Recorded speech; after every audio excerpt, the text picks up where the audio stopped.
Alright. Here goes the super experiment. Attack.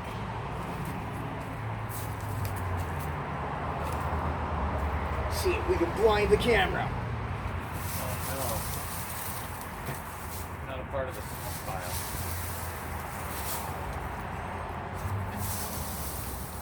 Hey, Toby.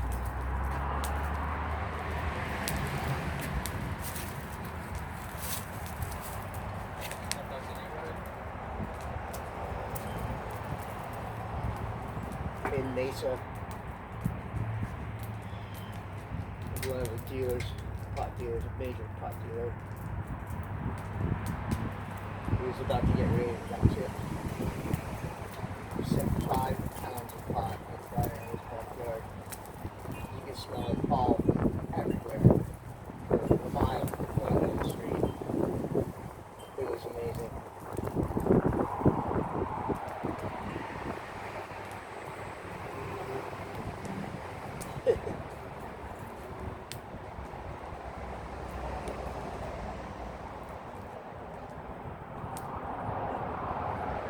That was quick. Yep, that was quick. That's pretty cool. I'm hoping that's happening on the other side.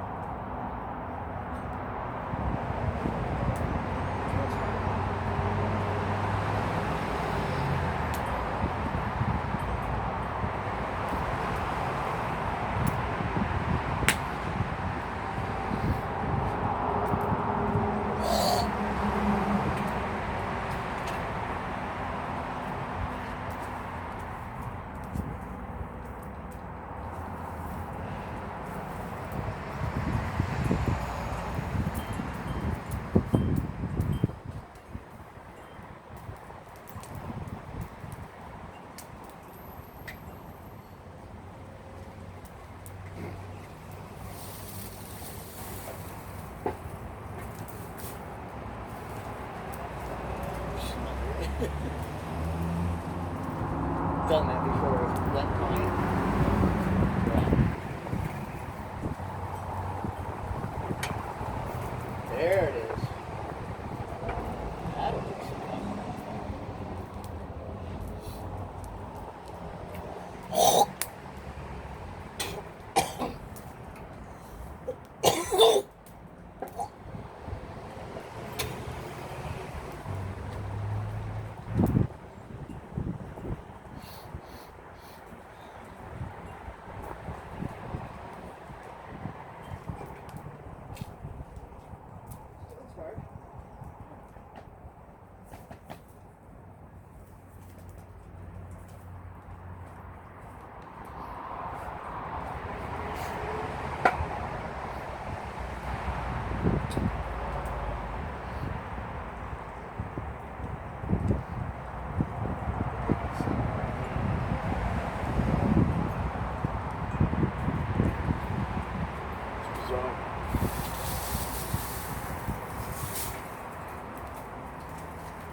About as thick as yours. Thicker. Thicker? Really?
different places. I mean, kind of looked around different places. Yeah. But I've never done it, so so I've always just been.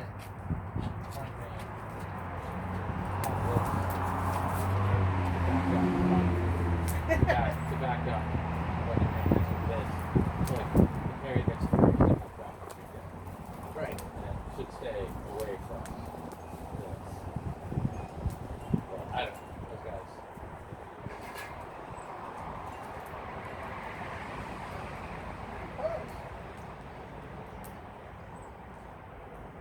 I'd rather have this, not have this in wood size. You know what I mean? I'd much rather have the wood be thicker.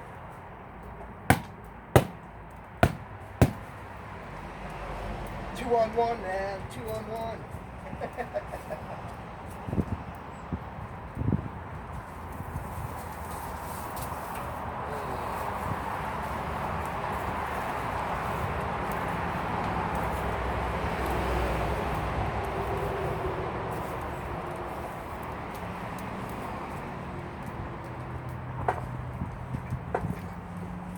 This just feels better.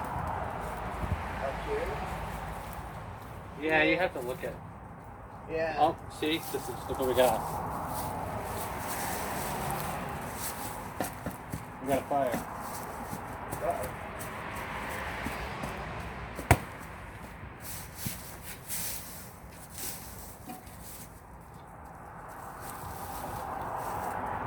We have successfully made fire.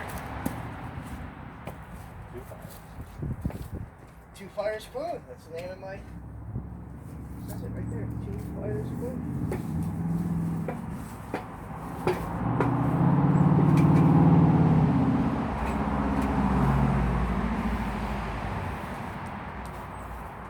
Here, put on top of it again.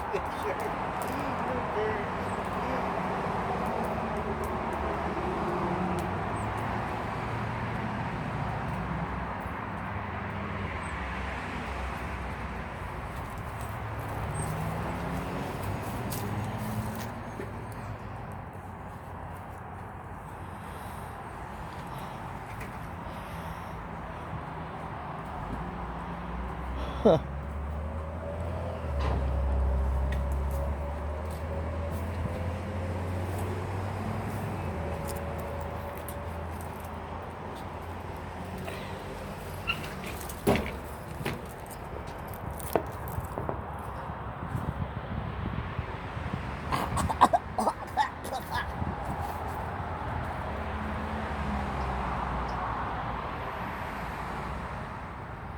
You're perfectly in line.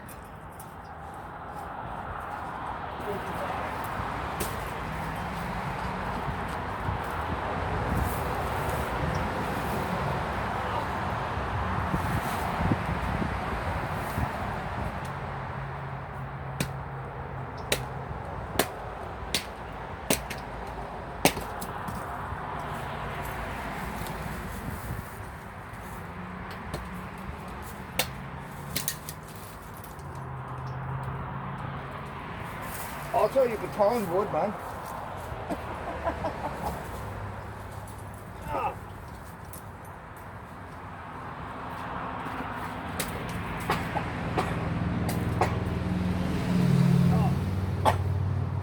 Wow. Woo.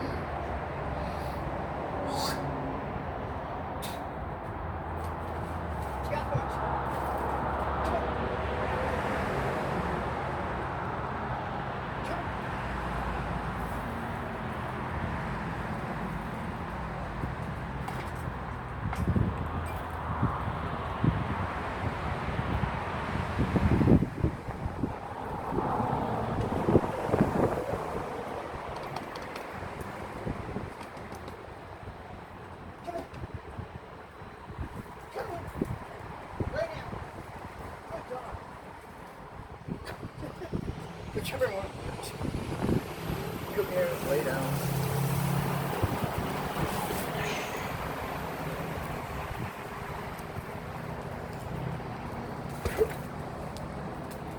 Sleep.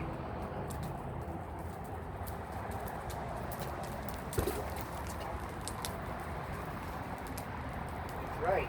Don't you forget it.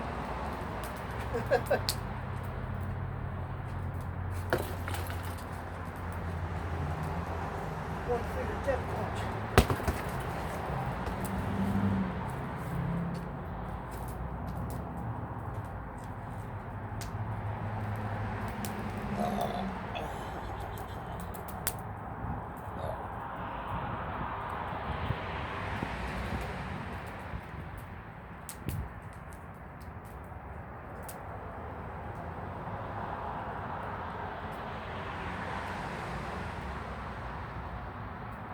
That was cool.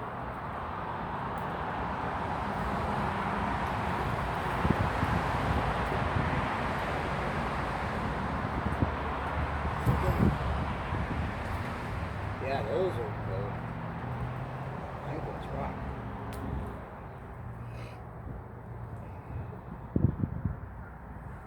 Them all warmed up, open up.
Once upon a time, long time ago, in Ireland, there was a poor little Irish baby whose cruel father and mother didn't care anything about him.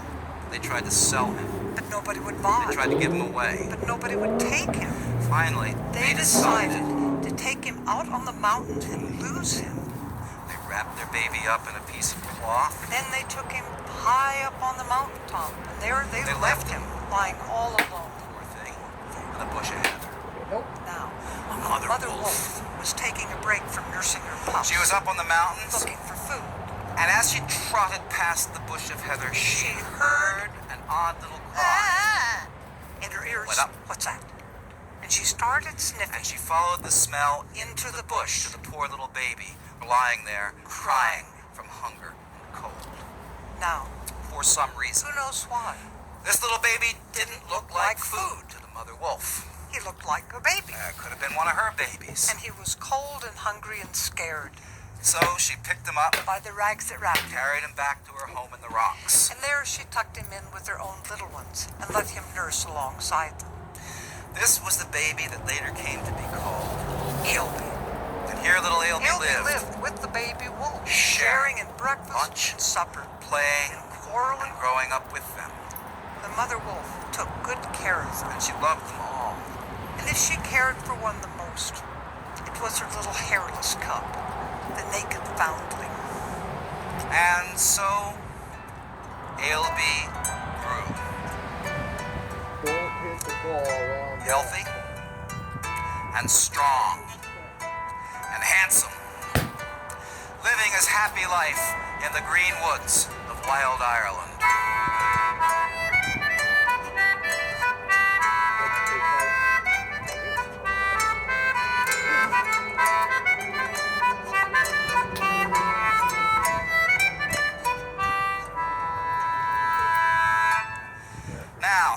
time passed, then And one there day, came a hunter. He was riding over the mountain on his way home from the chase. And he happened to pass by the cave where Ailbe and the wolves lived. And as he was riding there along under the trees, He saw a little white creature through the trees. At first he thought it was a rabbit. It's too big for a rabbit, and Besides, it didn't hop.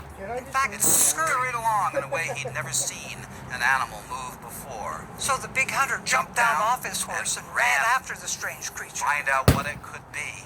Finally, he found found it hiding, in a clump of heather, and there he saw it didn't have fur or horns, or 4 feet, or a tail. but it was a naked child who couldn't stand upright but ran around on all fours through the snow like an animal.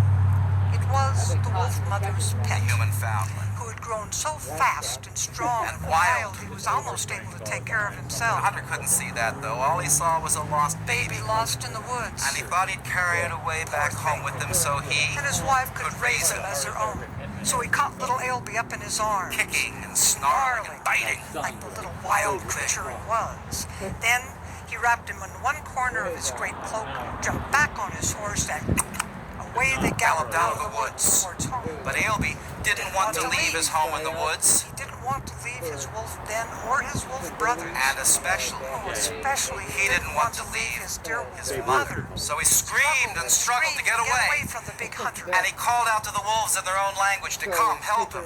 Now out of the forest came bounding the great wolf mother, and with her ran her Ailbe's 4 wolf wolf brothers, now children, almost the as size big of their as mother. herself. They chased after the fast-running horse. They snapped. the loose ends of the huntsman's cloak. For miles they Miles ran and this way, miles. but they couldn't catch the thief. She couldn't get back her little hairless cub. So gradually the wolves dropped further Further, behind until at last they stopped, and the mother wolf threw back her head and howled from grief and anger. and her 4 wolf children And 4 howled wolf with her. children howled with her. And Ailbe howled back at them. Over the hunter's shoulder, He saw his family stand panting at the edge of the forest. they saw him stretch out his arms toward them as he was being carried away. He heard his mother give one last cry in the distance. Then the 5 wolves gave up the hopeless chase and disappeared. Back into the woods. Walk it off over. It's like a tree of pain grew inside me from my balls to my head. And it's But the hunter carried Ailbe home with him on the horse's back. And when they got there, the child found a new mother to receive him. Now, Ailbe never knew who his first mother was, Ah, but she had to have been a mean, cruel woman leaving him to like die. that. His second mother was the good wolf. And this new mother His third, was, of all things. what do you think? Hard to believe, but they say it's true. So they say, though it's almost a cliche in this kind of story. A princess. Because the hunter who had found the child was indeed one of the princes of old Ireland, and he and his wife lived in a Grand castle by a lake near Tipperary, with hundreds of people working for him, with children and horses, dogs and cats, and ducks. and little Ailbe played with them all. And here he lived and was Very happy.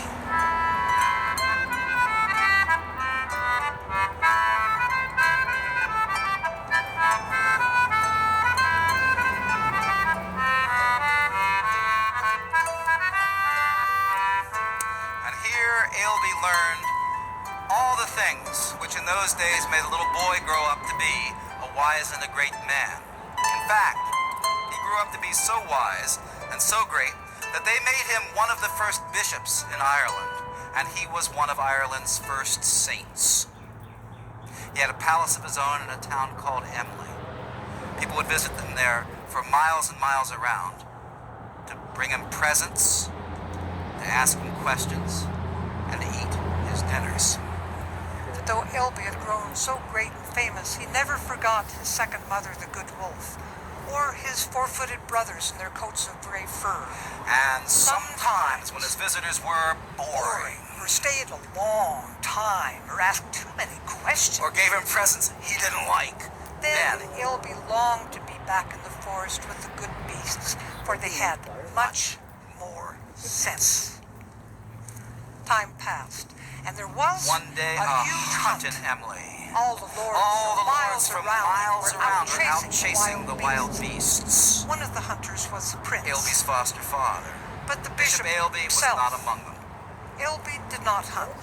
He had remembered enjoying the hunt when he was with the wolves, but he also had had that brief experience as four-legged prey running away from the big hunter. No longer found pleasure in it.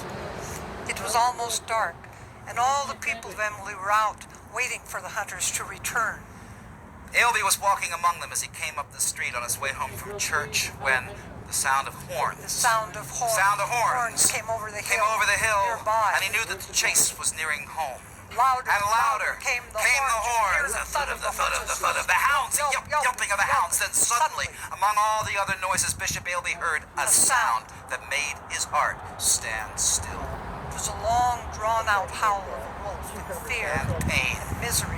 Before he had time to think again, And remember, down the village street came a great gaunt figure, flying in long leaping leaps, away from the foremost dogs dog, snapping at her heels. It was Ailby's wolf mother. He knew her the moment he saw her. Her green eyes. Patch of white in her forelock. Though he had grown so straight and tall and was standing there in the robes of a prince, his wolf mother knew him. He knelt down then, and with a cry, she came up to him and put her head on his chest. And the good bishop was true to her. He wrapped his cloak around her, and he laid a loving hand on her head. Then, with his other hand, he held up his bishop's crook to keep back the snarling dogs. Then he spoke to his mother in the wolf language, and this is what he told her. He said, "Oh, mother, you need not fear. I will protect you. When I was little and helpless, you protected me, you rescued me, you nurtured me. And now that you are old and in danger, will I not protect you? None dare harm you."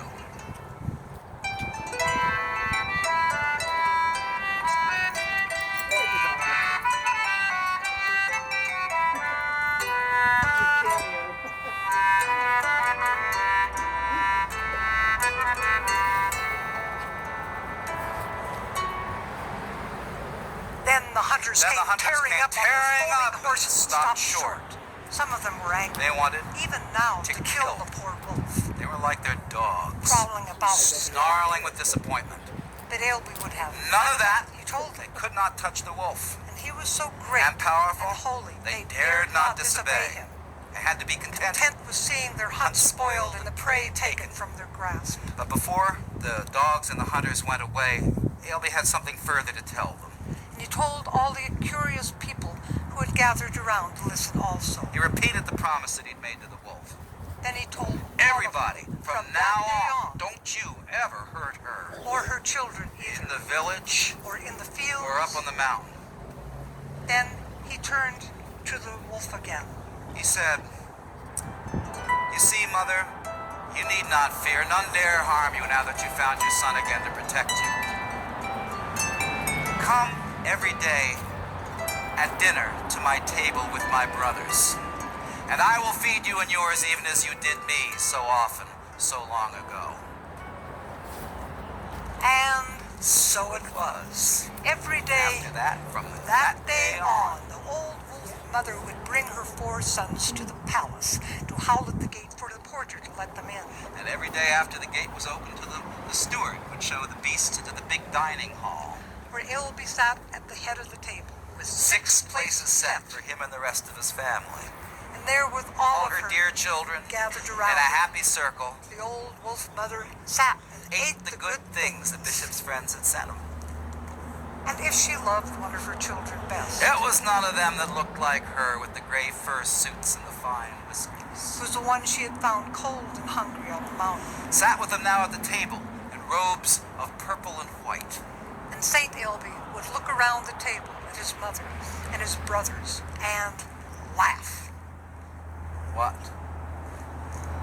Ah, handsome family we are, he would say. And it was true.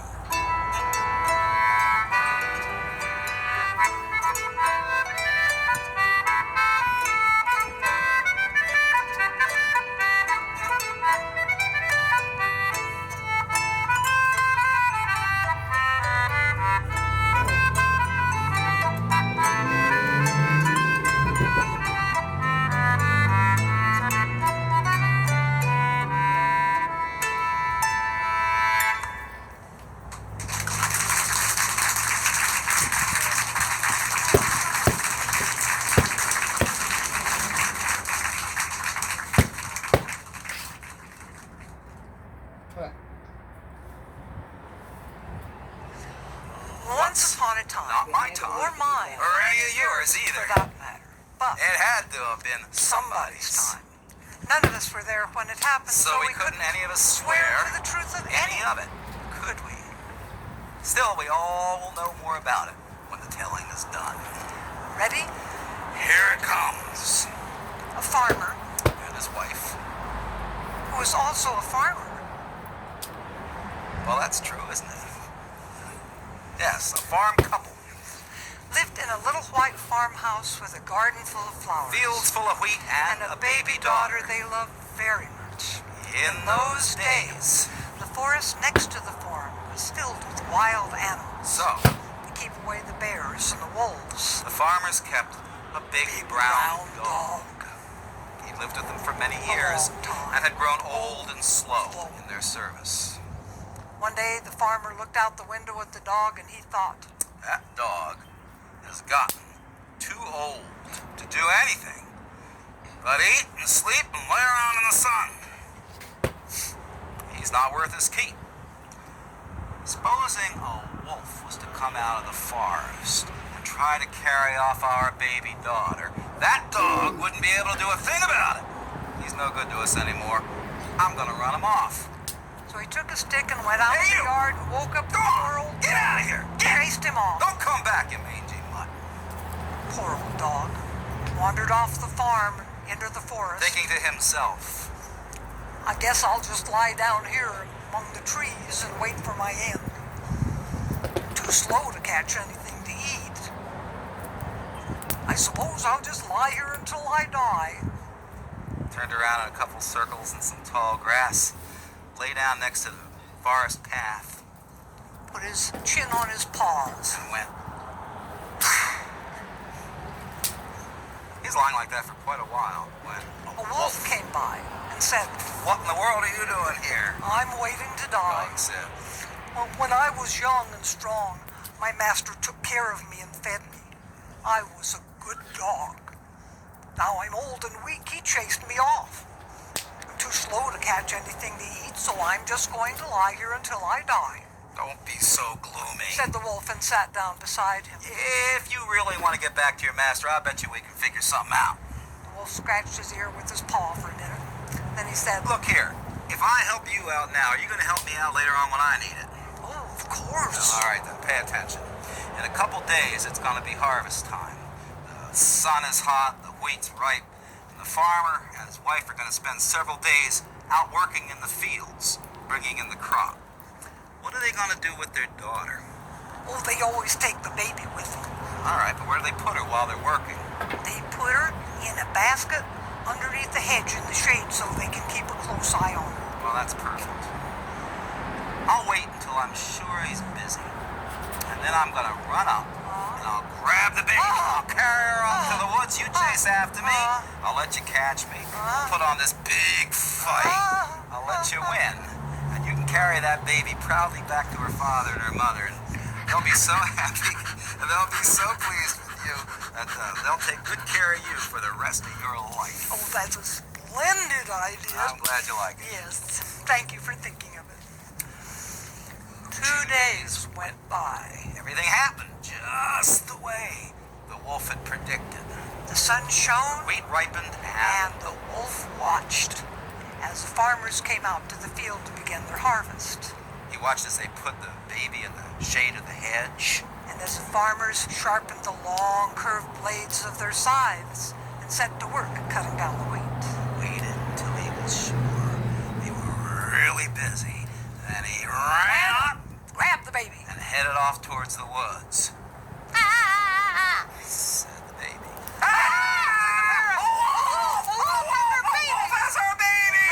Fast as they could, screaming and shouting and shaking their long sharp sides out of butt. They couldn't catch up with him. Wolf ran faster. And faster. Almost reached the edge of the woods when the old dog jumped out of the tall grass, ran after the wolf, and first the wolf, then the dog went into the forest, Out of sight of the parents.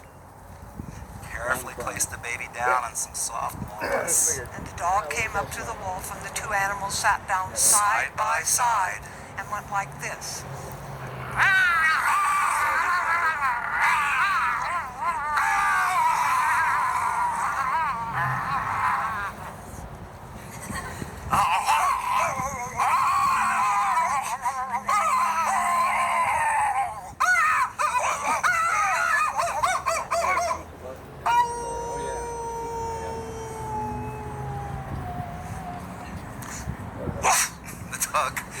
came out of the tall grass, proudly carrying the baby back to her father and her mother. Who were dizzy with relief to see their little girl.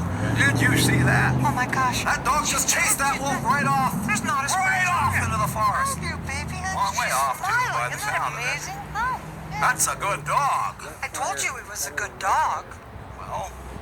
Well, you were right. Yeah. Good dog. Good dog. You're going to come inside the house with us.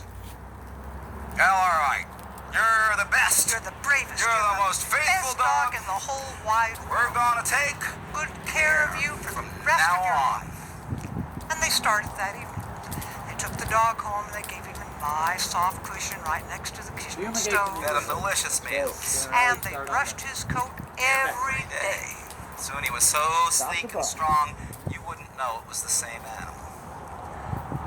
For the wolf, however, things had not turned out so well. While it was still warm out, he was able to catch his living in the woods, but Now it was winter. He got cold and and hungry. Food was very hard to find. the grass had died down, the leaves were off the trees. All the small animals were asleep, hidden away in their nests. Fortunately, the dog hadn't forgotten their bargain. When he saw the wolf looking so thin and miserable, he began to bring him food. Sometimes he was able to get him a whole loaf of bread, Sometimes a sloppy piece of pie or a pork chop or big old meaty bone that he could